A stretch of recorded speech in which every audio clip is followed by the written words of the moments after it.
So can you actually trellis a watermelon? So far my answer is yes, because it's actually working.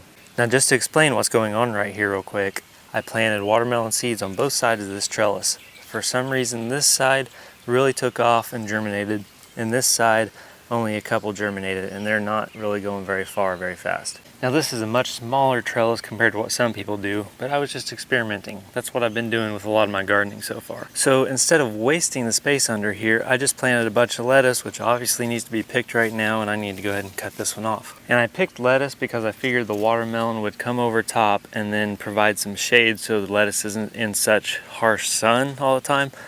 But obviously the sun hasn't bothered this because it's just flourishing. So as you can see here, we do have a small watermelon right here. But there's not only that one, we have one over here.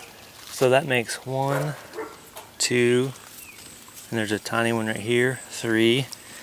And then there's one up here, 4, 2 up here, 5. And then there's another small one down here, 6. Now this variety of watermelon is supposed to grow a fruit that is 10 to 15 pounds. And the way we're going to deal with that is using these right here. So that is where we will have to keep a watchful eye on these watermelon. And when they seem like they're getting too heavy for the vine to hold it, that's when we'll put these bags on.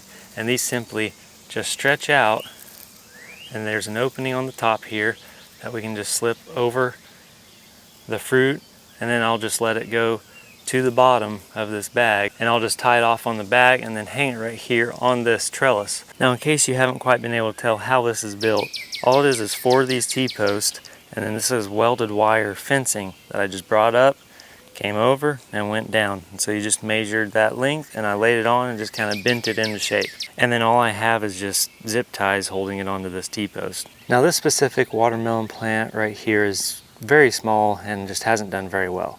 But it gives you an example of when your watermelon first comes up, how it will look, and you'll need to end up training it into your trellis. And as you can see with this one here, it's not that big yet, but again, we just fed it up into here, and then it just kind of trained itself to start crawling up along here. And there's actually a very small watermelon started right there. Now I really love watermelon, but as you can see, I kind of have a small garden and it usually takes up a lot of space. That's why I wanted to try doing this trellis. I hope it's successful, and I hope you enjoyed the video.